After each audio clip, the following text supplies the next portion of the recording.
राम राम प्यारे मित्रों, कलयुग में भगवान को प्राप्त करना सबसे सरल है, क्योंकि यह युग ही ऐसा है जहां बस सच्चे हृदय से भगवान को बुलाने की आवश्यकता होती है। भगवान भक्त के किस स्वभाव पर, उसके किस सरलता पे रीझ जाएं, ये बोला नहीं जा सकता है। आज की भाव विभोर कर देने वाली कथा भक्त धन्ना जाट की है। धन्ना जी ऐसे ही भक्तों में से एक हुए हैं जिनकी सरलता पर ठाकुर जी रीझ गए थे। भक्त धन्ना जाट का जन्म 20 अप्रैल 1415 ईस्वी को राजस्थान के टोंक जिले के धुआंकला नाम के गांव में एक सामान्य जाट परिवार में हुआ था। इनके पिताजी एक सामान्य कृषक थे और गौ पालन करते थे। एक दिन धन्ना जी के घर में उनके कुलगुरु त्रिलोचन पंडित आते हैं।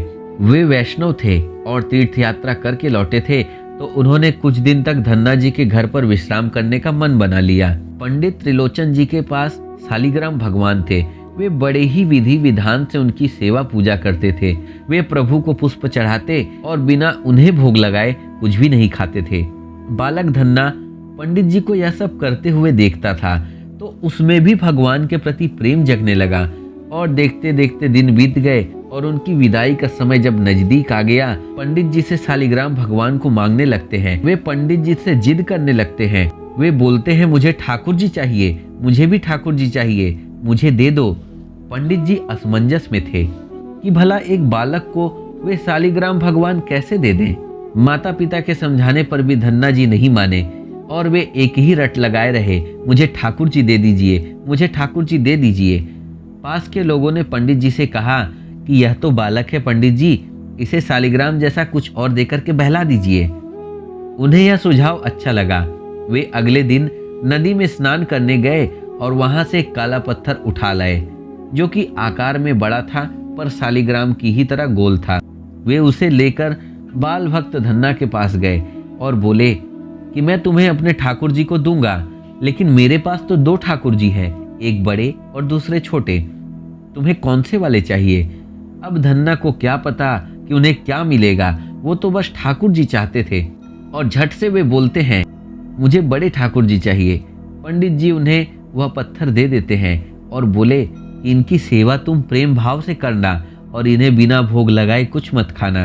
अब ठाकुर जी को पाकर वे बड़े प्रसन्न हुए और बड़ी ही श्रद्धा भाव से उन्होंने उनकी सेवा करने का मन बना लिया। अगले दिन धन्ना जी जब गाय चराने खेतों में गए, तो ठाकुर जी को भी वे अपने साथ लेते गए। धन्ना जी को माँ ने बाजरे की रोटी, साग, अचार और गुड़ खाने के लिए दिए थे। धन्ना जी भी पंडित जी के कहे अनुसार पहले भगवान को भोग लगाने का निश्चय करते हैं। वे भगवान के लिए भोग निकालकर बड़े प्रेम से ठाकुर जी को पुकारते हुए भोग लगाते हैं, लेकिन प्रभु भोग को खाने के लिए नहीं आते हैं। उन्होंने कई बार भगवान को पुकारा, पर भगवान मौन धारण किए हुए थे। तब भक्त धन्ना निर्णय करते हैं कि जब तक ठाकुर जी प्रकट होकर भोजन को ग्रहण नहीं करेंगे, तब तक मैं भी भोजन नहीं करूंगा। जब शाम तक ठाकुर जी नहीं आते हैं, तो उन्होंने गाय को उनके हिस्से का भोजन खिला दिया। 3 दिनों तक यही चलता रहा। न ठाकुर जी भोग लगाते और न ही धन्ना जी भोजन ग्रहण करते। चौथे दिन धन्ना जी की माता जी ने फिर से उन्हें रोटियां ला कर दी।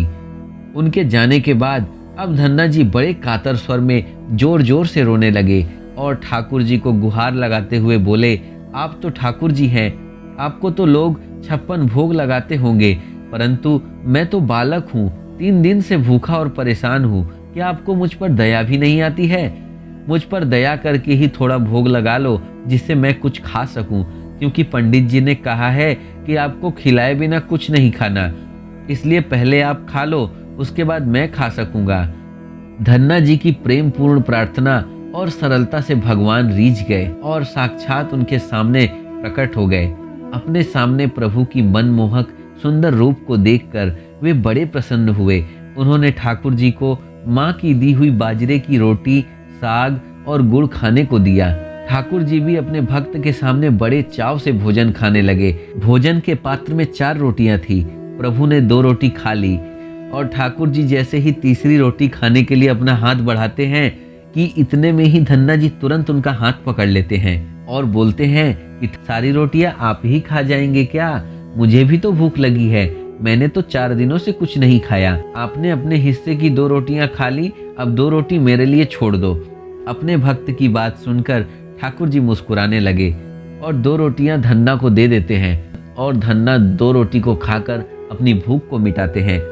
अब ठाकुर जी और धन्ना रोज खेतों में बैठकर एक साथ भोजन करते। ऐसे ही एक दिन ठाकुर जी ने धन्ना जी से कहा, तुम रोज मुझे रोटी खिलाते हो, मैं मुफ्त में रोटी नहीं खाना चाहता, इसलिए मैं तुम्हारा कोई काम कर दिया करूंगा। अब धन्ना जी सोच में पड़ गए कि मैं भला ठाकुर जी से क्या करने को कहूँ। कुछ क्षण सोचने के बाद वे बोले, मैं तो बालक हूँ, केवल गाय ही चराता हूँ, मैं आपको क्या काम बता सकता हूँ। तब ठाकुर जी बोले, मैं तुम्हारे गाय ही चरा दिया करूंगा। उस दिन के बाद से स्वयं ठाकुर जी धन्ना जी की गाय चराने लगे। एक दिन धन्ना जी ने ठाकुर जी से पूछा, आप मुझे अपने हृदय से क्यों नहीं लगाते हैं? तब ठाकुर जी ने कहा, मैं तुम्हारे लिए प्रत्यक्ष हो गया हूँ, लेकिन मैं किसी को पूरी तरह तभी मिलता हूँ जब कोई सद्गुरु जीव को अपना लेते हैं। अभी तक तुमने किसी गुरु की शरणागति ग्रहण नहीं की है, इसलिए मैं तुम्हें अपने हृदय से अभी नहीं लगा सकता। तब धन्ना जी बोले, मैं तो यह नहीं जानता कि गुरु किसे कहते हैं, फिर मैं किसे अपना गुरु बनाऊं? इस पर भगवान बोले, काशी में जगत गुरु श्री रामानंदाचार्य मेरे ही स्वरूप में विराजमान है, तुम जाकर उनकी शरण ग्रहण करो। ठाकुर जी के कहे अनुसार धन्ना जी ने काशी जाकर श्री रामानंदाचार्य की शरणागति ग्रहण कर ली। उस समय धन्ना जी की आयु यही कहीं 15-16 वर्ष के आसपास थी। धन्ना जी के आते ही श्री रामानंदाचार्य ने उन्हें अपने शिष्य के रूप में स्वीकार कर लिया और उन्हें आदेश दिया कि अब तुम घर चले जाओ। इस पर धन्ना जी बोले, गुरुजी मैं घर नहीं जाना चाहता हूँ, आप मुझे यह आदेश क्यों दे रहे हैं? मैं आपके पास रहना चाहता हूँ। गुरुजी बोले, अगर तुम यहाँ रहकर भजन करोगे तो केवल तुम्हारा ही कल्याण होगा, लेकिन अगर तुम अपने घर जाकर खेती किसानी करते हुए अपने माता पिता की सेवा करते हुए भजन करोगे तो तुम्हारे साथ कई जीवों का उद्धार होगा। इसके पश्चात अपने गुरु के कहे अनुसार धन्ना जी अपने घर को लौट जाते हैं। जैसे ही धन्ना जी अपने घर को पहुंचते हैं, भगवान गोविंद प्रकट होकर उन्हें अपने हृदय से लगा लेते हैं।